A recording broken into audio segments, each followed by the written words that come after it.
What's up, y'all? Welcome back to From the Ground Up.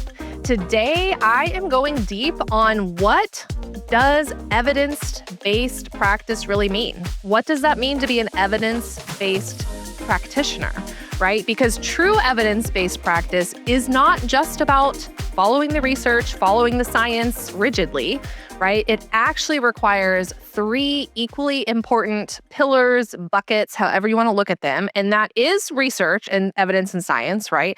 But that's also our own clinical reasoning, and that's patient preferences and experience, right? And all three of those need to hold an equal weight. When we ignore any one of the three, when we're treating our patients, especially the last two, especially the clinical reasoning and the patient preferences, we actually risk ineffective care and patient drop off, just patients not finishing their plan of care because they're not getting better and because they don't feel like you're providing good enough care, right? And so I wanted to talk about this today because, I'm really active on social media.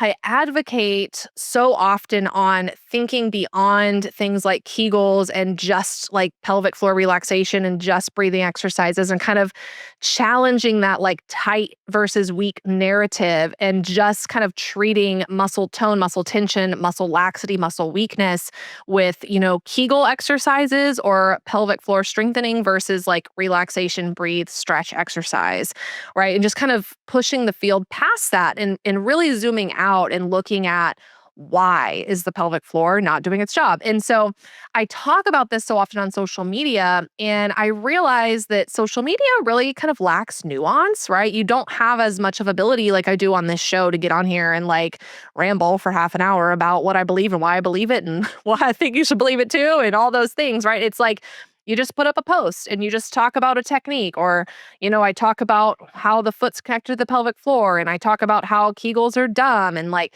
there's just not as much room for that explanation and nuance. Even if I do explain it in the caption, it's just different than having a face-to-face conversation or sitting here and recording an episode about it.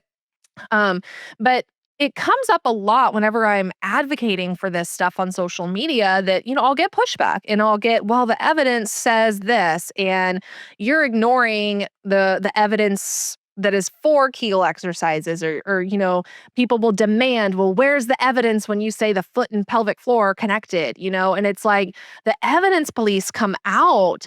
And so what really drove this home for me was actually this week, one of my clients, she's in my Clinical Mastermind group, and she's taken my course. She's been in my Clinical Mastermind for 3 years. She is an OG client of mine, and I love her to death.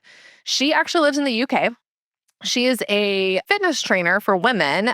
And through these past few years, she has realized her passion for pelvic health and for changing the game of pelvic health, especially over in the UK. So she actually went back to school, finished prerequisites, applied to PT school, physiotherapy school over there, got accepted, and started. Okay, so that's a little bit of my client's background over there. So she is right now in the moment in physiotherapy school, studying to be a physio. She's going to graduate. She's going to launch her own clinic and absolutely blow everything up over there in the best freaking way. And I'm so excited to watch her do it and to cheer her on along the way. But this happened to her because she has an Instagram account and she advocates for a lot of the similar things that I advocate for. But I'm, a lot of times talking to clinicians and coaches and advocating, kind of calling them out and calling them up to different and better care.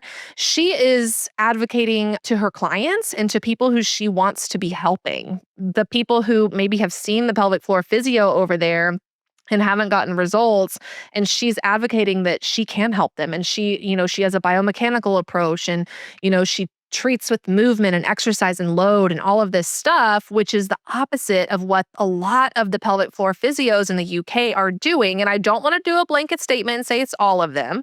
So there's my disclaimer. But what I will tell you guys is I've met a handful of UK-based pelvic floor providers. They've taken my course, they've been in some of my workshops, they've, DM me on social media. And a very common narrative I hear is that the UK-based pelvic floor physios tend to be very rigid when it comes to following the quote unquote evidence. And they're very protocol based. And a common story that will happen for patients over there is they'll go to the pelvic floor physio. They'll have an internal assessment. They will be told, is it tight or is it weak?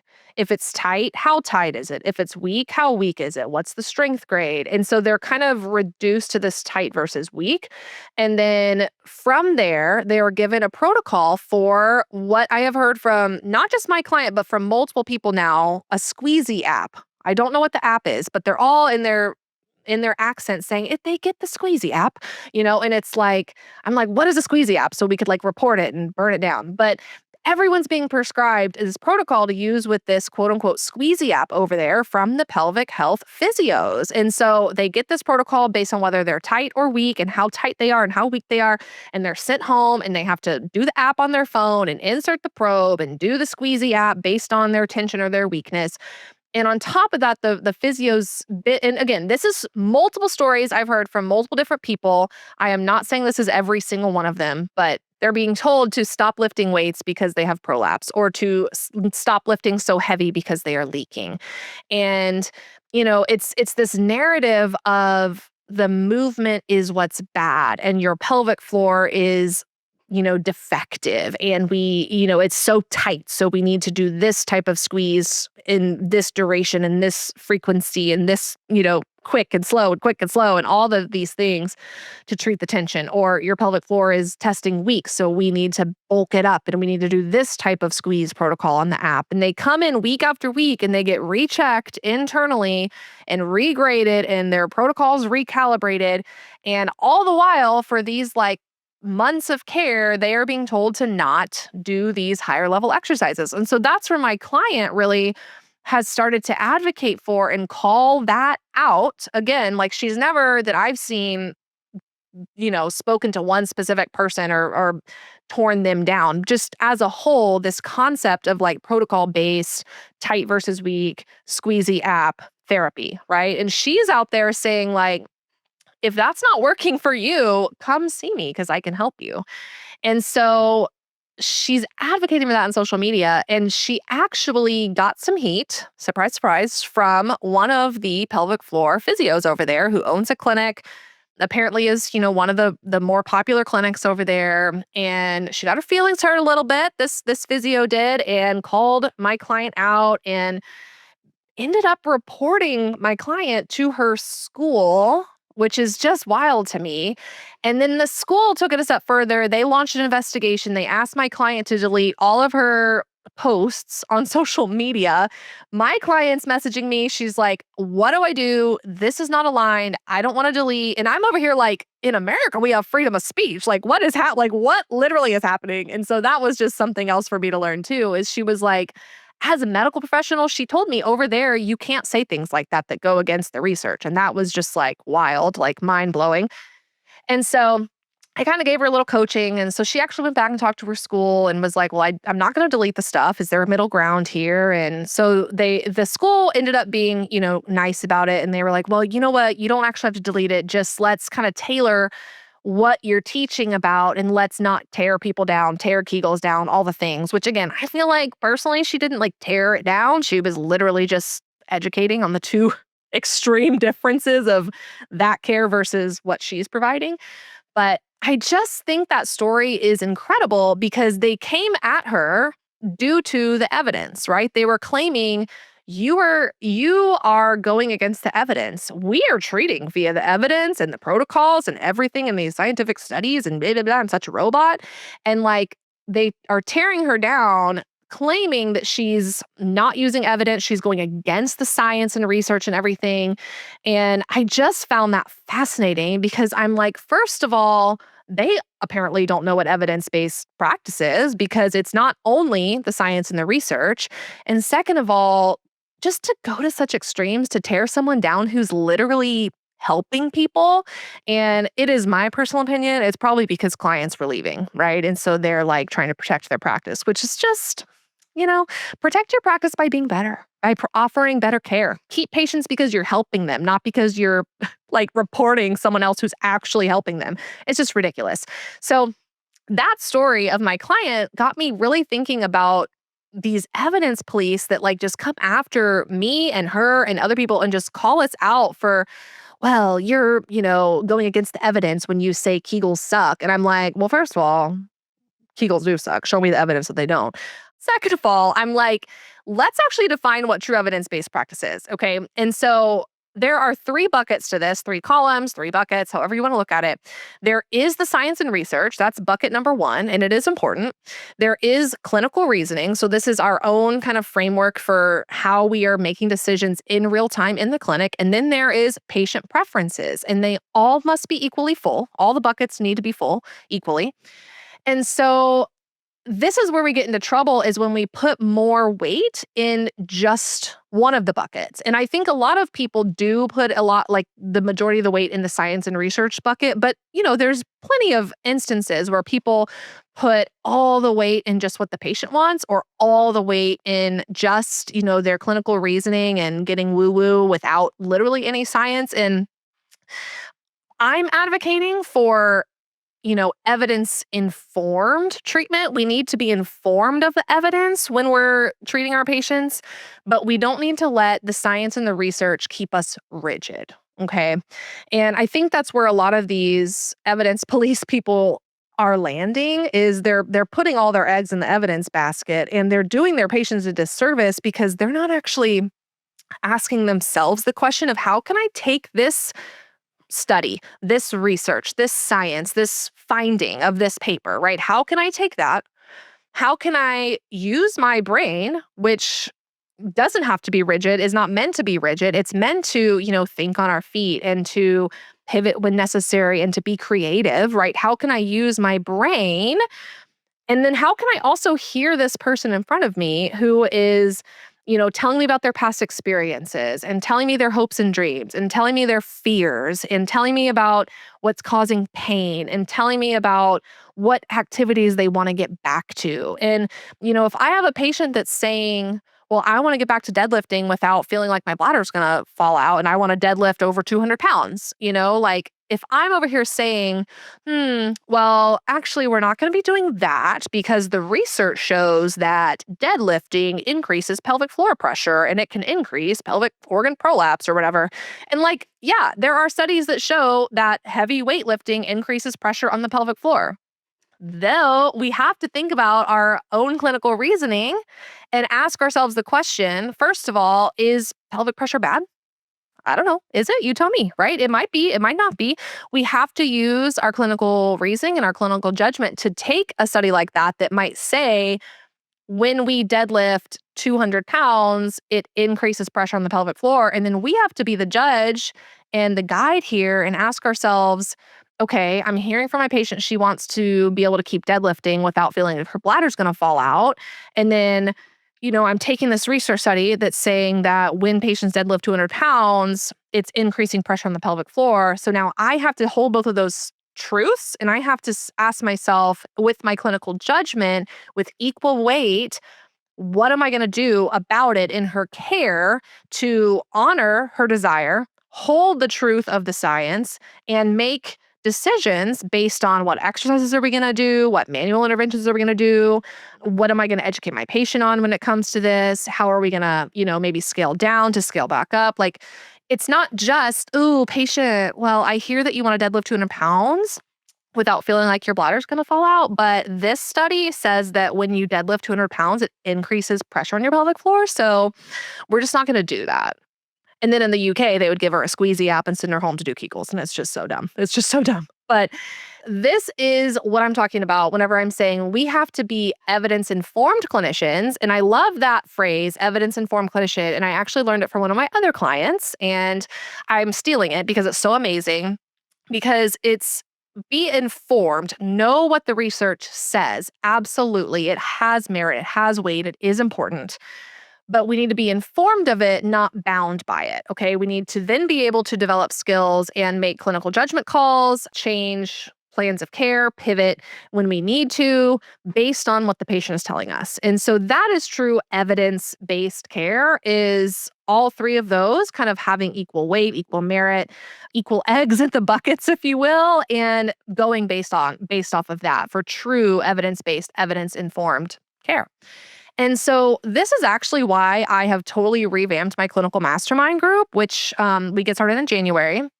And it is for this exact principle. It is so that we can truly live out and be evidence-informed providers for our patients. And I hit every single bucket, all three of these buckets in the clinical mastermind. We have the research. I have an entire resource portal that includes evidence, right? It includes links to articles and studies and science and everything like that that I've been compiling over the years and that my team has helped me compile and everything and that, I continue to add to.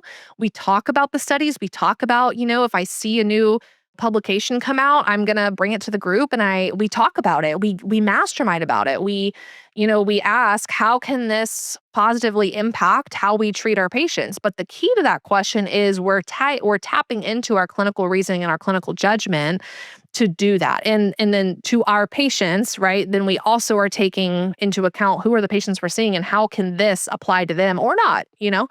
And so we're doing that in the clinical mastermind. And then I'm mentoring my clinicians in this group on how to actually refine your clinical reasoning, your clinical strategy, how to actually kind of be a little bit more framework based and think through, if this, then this, and how can we kind of be a little bit more structured in our thinking of kind of going down the line and we see this impairment. What am I going to do about it? Okay, she got this result. What am I going to do about it? And it's just kind of like this way to strategize through cases rather than just be guessing and be like, well, bridges and Kegels and clamshells seem good. And when that doesn't work, it's like, what do? We give them more bridges and more Kegels and clamshells in different positions. And so it's like the strategy piece and the clinical reasoning and frameworks piece is what I'm coaching in there and it's what I'm teaching.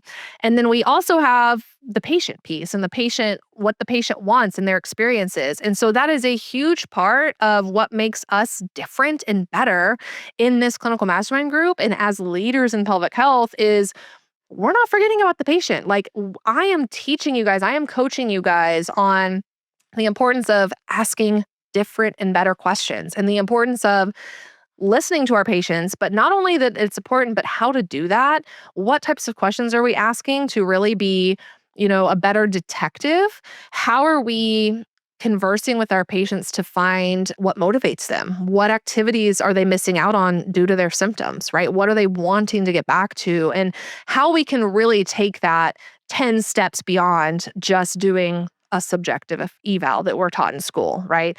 And so it truly is like this hub of all three buckets of evidence-based practice in my clinical mastermind group. And that's really been my vision for completely revamping it for 2026 is how can I create something that is kind of this next level of continuing education that really touches on all three buckets. Yes, the research and the science. Yes, how we are implementing and strategizing and thinking through these things and how we are helping our patients. But also, how are we communicating with our patients? How are we finding out their drivers, finding out their motivations, finding out their fears, all of that stuff. And then how do we put it all together?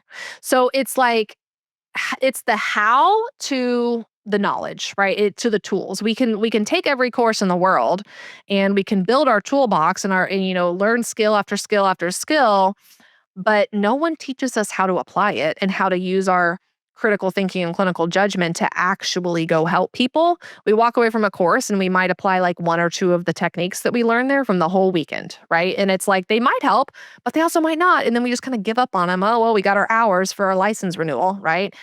And it's like this is this gap that I saw in pelvic health, and that's why I've built this mastermind to bridge that gap. This is the room to strategize, to get mentorship from me, to be amongst other like-minded practitioners and providers and therapists and coaches who are thinking like this and who are a step ahead of where the field is, and we are really leading the charge for where pelvic health is going and how we are truly changing the game of pelvic health. And so that's what this room is. It is, we have a monthly expert masterclass where I'm actually bringing in various experts on specific topics. So that way, not only can you learn more knowledge and skills from them, but they're actually going to be teaching you how to apply it with your patients. And then, of course, because we're in this group together, we get to continue processing what we learned together as a community and, bouncing ideas off of each other and really helping each other stay accountable to apply these things to our patients, right? And then we also have a monthly call where it's kind of what I'm calling case connect seats. So where we get in, you guys bring a case to the table and you kind of present it. The group will kind of ask clarifying questions, and then we'll all, myself included, kind of chip in with what we're thinking, some feedback, some advice, some things to try. And that way, when you get stuck on a case, you're not alone. You get to bring it to the group and we get to help you reason through it and kind of build that clinical reasoning muscle based on the evidence, based on what your patient is telling you and what they want, right? All three buckets. And then you'll get to walk away and go try some new things because now you're not stuck anymore. And then, a huge part of it is this resource portal where I have all this research listed out, where I'm going to have training videos. Because a lot of times someone will ask, about a case and I'll explain a technique. And then, afterwards I'll go film it and I'll upload it to the portal. And so that way you have these little mini training videos of whatever it is. And I'm just adding to it forevermore. And so you have that, right? And then, it's the community, it's the people who are like you thinking outside the pelvis and really pushing this field forward. So join the Clinical Mastermind. We get started in January. This is truly what I have built for people who want to change the game of pelvic health. And this is true evidence-informed practice. Hits all the buckets, and I have built it like that intentionally because this is what we're missing in continuing education right now. And so I would love, love, love for you guys to sign up for the mastermind. Come join us. We're going to have some awesome expert guests this year. So you can find that link in the show notes. And then, of course, always DM me if you have any questions. But I would love it if you would share this episode, right? This is how we get the word out. This is how we change the game. And it is because we are better together. We are supporting one another with this evidence. So share this, tag me in your stories when you do, send it to a clinician who would benefit from learning about the three buckets of evidence-based practice. If you know someone who works in the UK, send it her way. And so I'm so excited about this concept and changing the game of pelvic floor therapy with evidence-informed practice at the forefront, right? So thank you guys for being here. I hope you have a great rest of your day, and let's change the game.